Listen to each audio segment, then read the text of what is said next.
નમસ્કાર દર્શક મિત્રો, હું શીતલ મહેતા, ન્યૂઝ ઓફ કચ્છમાં આપનું સ્વાગત છે. જોઈએ આજના સમાચાર. ભુજમાં ઓનલાઈન જુગારનો પર્દાફાશ, કુલ 10 લોકોની ધરપકડ કરાઈ. મોટી કક્ષાનું સટ્ટાનું કાંડ ઝડપાયું. આઈડી આધારિત ઓનલાઈન બની ચૂકેલો સટ્ટો બારમાસી થવા સાથે તેનો વ્યાપ આંતરરાષ્ટ્રીય કક્ષાએ ચરમસીમાએ પહોંચ્યો છે. એલસીબીએ ભુજના એક મકાનમાં ચાલતા આવા આધુનિક જુગારખાના પર દરોડા પાડી મુખ્ય સૂત્રધાર સહિત કચ્છ તો ઠીક પાડોશી જિલ્લા બનાસકાંઠા અને અમદાવાદના 10 ઓપરેટરને કોમ્પ્યુટર, લેપટોપ અને મોબાઈલ ફોન સાથે ઝડપી આ આધુનિક સટ્ટાનો પર્દાફાશ કર્યો છે. આ ઓનલાઈન ગેમની આઈડી અને ગોરખ ધંધાનો સંચાલક દુબઈ ગયો હતો ત્યારે ત્યાંથી લઈ શીખી આવ્યાની કેફિયત આપતા આ સટ્ટાકાંડના તાણાવાણા પણ દુબઈથી જોડાયેલા છે. ત્યારે ચર્ચાસ્પદ મહાદેવ બેટિંગ એપના સૂત્રધારો આની પાછળ છે કે કેમ તે અંગે છાનબીન ચાલી રહી છે.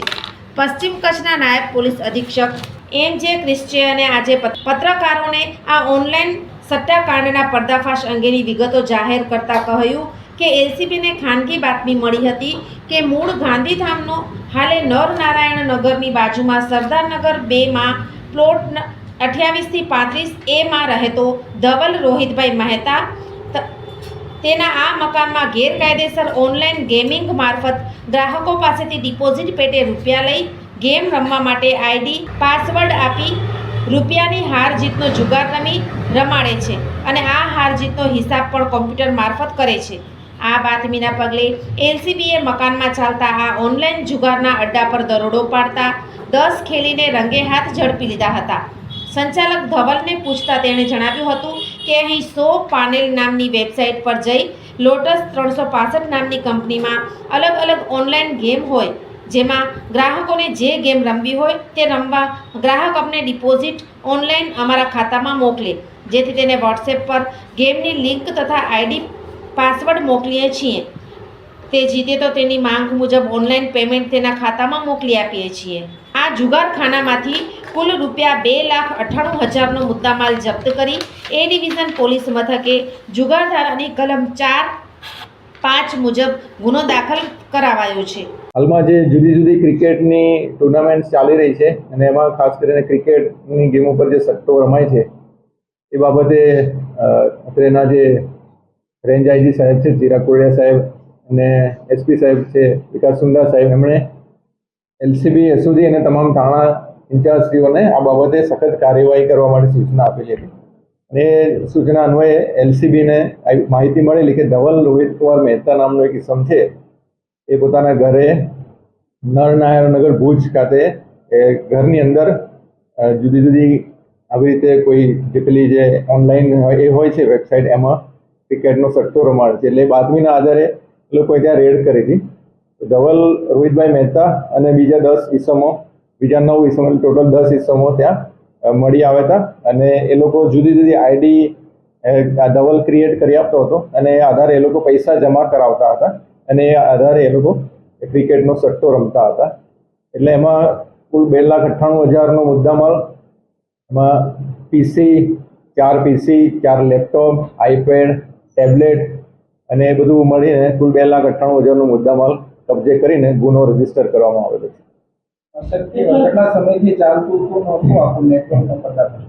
હા, એ કેટલા સમયથી ચાલતું હતું એ હવે એની પૂછપરછમાં નીકળશે, પણ જે બાતમી હતી, જે બાતમીના આધારે એ લોકોએ રેડ કરી ત્યારે ત્યાં ઓન સ્પોટ એ વસ્તુ ચાલતી જ હતી એ પ્રવૃત્તિ અને રંગે હાથે એ લોકો પકડેલા છે. અને એ જે ધવલ મહેતા છે આના તાર દુબઈ સુધી નીકળેલા છે કે ધવલ મહેતાની પૂછપરછ દરમિયાન એવું જાણવા મળ્યું કે 1.5 વર્ષ પહેલાં એ દુબઈ ગયો હતો અને ત્યાં એક મિલી નામના એક વ્યક્તિને મળેલો અને એની પાસેથી એણે આ પ્રમાણેનું આઈડી લઈને પછી ઓનલાઈન ગેમ રમાડવાનું એણે શીખેલું હતું. એટલે એ જે દુબઈવાળા જે ભાઈ છે એ પણ એને આ રીતે પ્રોવાઈડ કરતા હતા ઓનલાઈન. ટોટલ 10 જણા પકડેલા છે.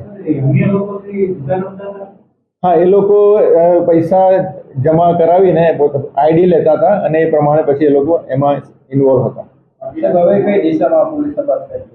હવે જેમ આપણે સ્ટાર્ટિંગમાં થયું કે આ ક્યારથી ચાલતું હતું, પછી આના સિવાય એને કબજે કર્યું છે કોમ્પ્યુટર, લેપટોપ ટેબ્લેટ વગેરે કબજે કર્યું છે, એટલે એમાંથી પણ અમે જે LCBN તપાસ એમને આપવામાં આવી છે SP સાહેબ દ્વારા, એટલે એમાંથી જૂનો ડેટા રિટ્રાઈવ કરીને કોણ કોણ આમાં સામેલ હતું, ક્યારથી આ પ્રવૃત્તિ ચાલતી હતી, એના મૂળ સુધી જવામાં આવશે. વધારે લોકોની સંડોવણી કે બીજા કોઈને આઈડી પાસવર્ડ એ બાબતે શું એ પણ નીકળશે. જે ડેટા રિટ્રાઈવ કરીશું એમાંથી એ બહાર આવશે. સોફ Kutch power by Opal electronics, LG best shop, Vijaynagar road Bhuj, Rambagh road Adipur. Power by KC jewellers, latest fashion ડિઝાઇનના ઓર્નામેન્ટ્સનો વિશ્વાસપાત્ર શોરૂમ, હોસ્પિટલ રોડ ભુજ. દર્શક મિત્રો, આજે તારીખ 15 માર્ચ 2025 આ હતા આજના સમાચાર.